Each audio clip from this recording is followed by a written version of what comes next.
नमस्कार, मी दिनकर शिंदे. आपण पाहताय DS न्यूज. तुमचं मत माझं मत मध्ये आपलं स्वागत. मित्रांनो, महत्वाचा विषय मी आपल्यासमोर घेऊन आलो आणि तो म्हणजे असा की फडणवीस सरकारनं महाराष्ट्रामध्ये आपला शपथ घेतलेला आहे, सरकारही स्थापन केलेलं आहे आणि विशेष म्हणजे 20 नोव्हेंबरला मतदान, 23 नोव्हेंबरला निकाल लागल्यानंतर 5 डिसेंबरला मुख्यमंत्री देवेंद्र फडणवीस, एकनाथराव शिंदे आणि अजितदादा पवार या दोघांनी उपमुख्यमंत्री आणि देवेंद्र फडणवीस यांनी मुख्यमंत्री म्हणून त्या ठिकाणी शपथ घेतलेली आहे.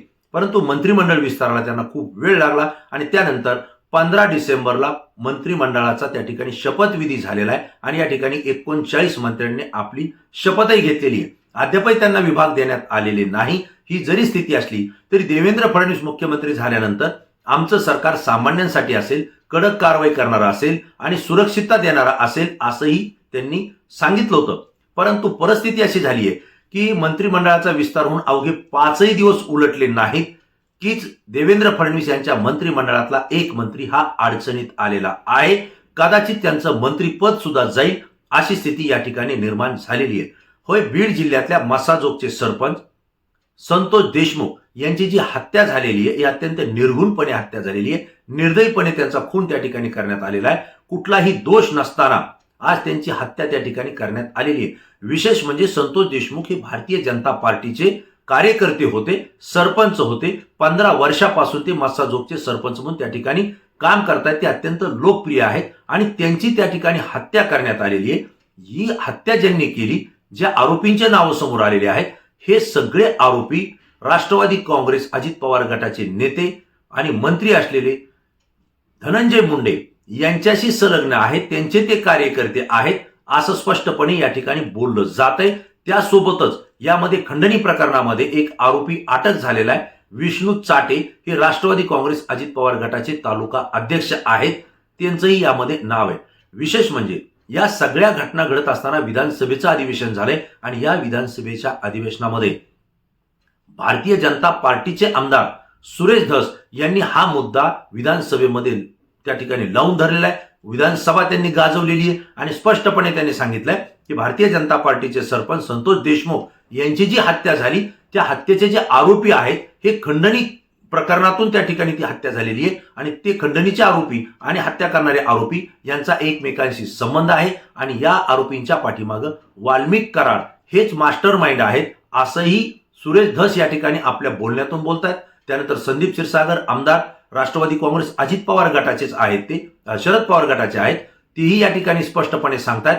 परंतु हे सगळे कार्यकर्ते धनंजय मुंडे यांच्याशी संलग्न आहेत, त्यांच्याशी संबंधित आहेत आणि त्यामुळं वाल्मिक कराड असतील किंवा या प्रकरणातले आरोपी असतील यांच्यावर तात्काळ कारवाई करा आणि यांच्या पाठीमागं राजकीय वरदहस्त कोणाचा आहे त्यांच्यावर सुद्धा कारवाई करा असं थेटपणे सांगतायत. एकंदरीत जितेंद्र आव्हाड जे की शरद पवार गटाचे आमदार आहेत ते तर विधानसभेमध्ये थेट बोलतायत.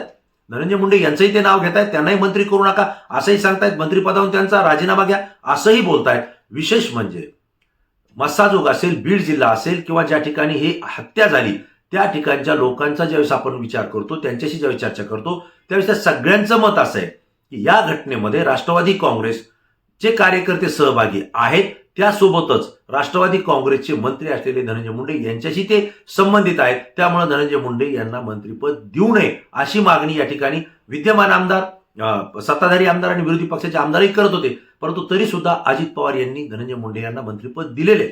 आज ते देवेंद्र फडणवीस यांच्या सरकारमध्ये मंत्री म्हणून काम करतात. एक माहिती आपल्याला मिळत होती की अजित पवार हे धनंजय मुंडे यांना मंत्री करण्यासाठी त्या ठिकाणी इच्छुक नव्हते. शेवटच्या दिवसापर्यंत त्यांनी धनंजय मुंडे यांचं मंत्रिपदाच्या यादीमध्ये नावही दिलेलं नव्हतं अशी चर्चा या ठिकाणी आहे. परंतु ज्या घडामोडी त्या ठिकाणी घडल्या, राजकीय आणि नाटकीय दोन्ही घडामोडी घडल्या आणि धनंजय मुंडे यांनी आक्रमकपणे घेतलेल्या भूमिकेमुळं ऐनवेळी त्यांना मंत्रिमंडळामध्ये स्थान द्यावं लागलं आणि विशेष म्हणजे त्यांना मंत्री म्हणून करावं यासाठी देवेंद्र फडणवीस यांनी सुद्धा शब्द खर्चला आहे अशी माहिती आपल्यापर्यंत येते, अशी चर्चा ही त्या ठिकाणी आहे. म्हणजेच देवेंद्र फडणवीस यांनी सुद्धा अजितदादांना सांगितलं की धनंजय मुंडे यांना मंत्री तुम्ही त्या ठिकाणी करा अशी माहिती आपल्यापर्यंत पोहोचते. आता यात तथ्य किती हे आपल्याला लवकर समजेल. परंतु अशा परिस्थितीमध्ये देवेंद्र फडणवीस यांनी मंत्रिमंडळ स्थापन केल्यानंतर अवघ्या 5 दिवसामध्ये त्यांचा एक मंत्री धनंजय मुंडे हे अडचणीत आलेले आहेत हे मात्र निश्चित. जर 5च दिवसात एका मंत्र्यावर एवढे आरोप प्रत्यारोप होत असतील आणि कदाचित या प्रकरणाचे आता SIT चौकशी सुरू झालेली आहे, त्याच्यानंतर CID चौकशी सुरू झाली आणि विशेष म्हणजे न्यायालयीन चौकशी सुद्धा या प्रकरणाची होते. आणि त्यामुळे असं जर घडत असेल तर यामध्ये आरोपी कोण आहेत, यांच्या पाठीशी कोण आहे आणि त्यांचे फोन कॉल एकमेकांना काय झाले, याचं सगळं जे काही असेल ते निष्पन्न होणार आहे. आणि यामध्ये निश्चितपणे हे कार्यकर्ते तर अडचणीत येतील, परंतु यांच्यासोबत धनंजय मुंडे हे सुद्धा अडचणीत येण्याची शक्यता या ठिकाणी वर्तवली जाते. आणि त्यामुळं त्यांनी मंत्रिपदाचा राजीनामा द्यावा असा दबाव हा समाज माध्यमांमधून त्यांच्यासमोर येतोय. त्यासोबतच पक्षांतर्गत सुद्धा तो त्या ठिकाणी दबाव येतोय.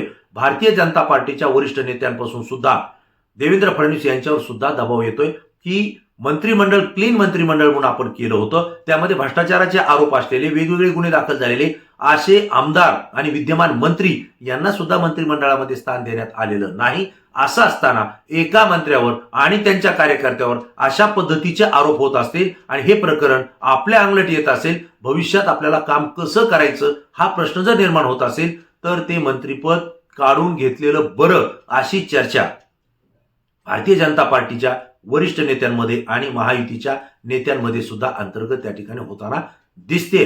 विशेष म्हणजे जर धनंजय मुंडे यांना जर मंत्रिपदाचा राजीनामा द्यायची वेळ आली तर ही नाचक्की महायुती आणि देवेंद्र फडणवीस सरकारची होणार आहे.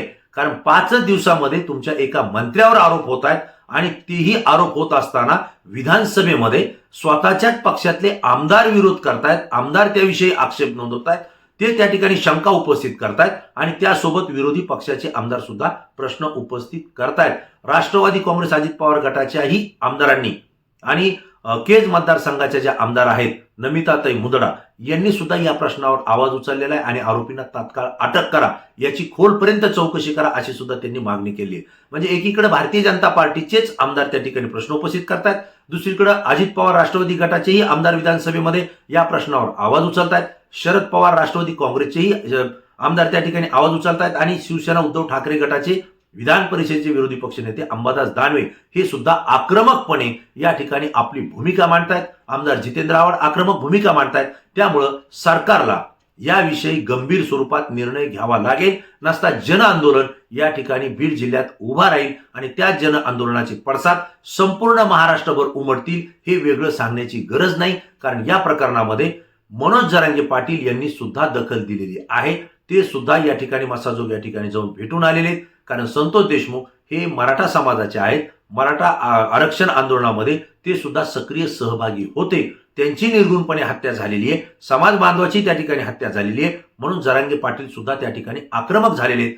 जर ही चौकशी व्यवस्थित झाली नाही, आरोपींना शिक्षा किंवा अटक झाली नाही तर मराठा समाज पूर्ण या लढ्यामध्ये उतरेल आणि मोठं आंदोलन करेल असा इशारा सुद्धा मनोज जरांगे पाटलांनी दिलेला आहे. एकंदरीत समाज माध्यमांचा त्या ठिकाणी आलेला दबाव, वेगवेगळ्या राजकीय पक्षांचा आणि आमदारांचा आलेला दबाव आणि अशा परिस्थितीमध्ये देवेंद्र फडणवीस यांना मंत्रिपदासाठी धनंजय मुंडेंना ठेवायचे की बाजूला करायचे हा त्यांच्या समोरचा महत्वाचा प्रश्न उपस्थित झालेला आहे. पण एकंदरीत ही परिस्थिती प्रचंड बहुमत असताना सुद्धा, एक हाती सत्ता आलेली असताना सुद्धा भारतीय जनता पार्टीचे मुख्यमंत्री असलेले देवेंद्र फडणवीस यांच्या समोर 5 दिवसात त्यांच्या मंत्रिमंडळातल्या एका मंत्र्यावर आरोप झाल्याने ते अडचणीत आल्याने मोठं संकट या ठिकाणी आलेलं आपल्याला पाहायला मिळतंय.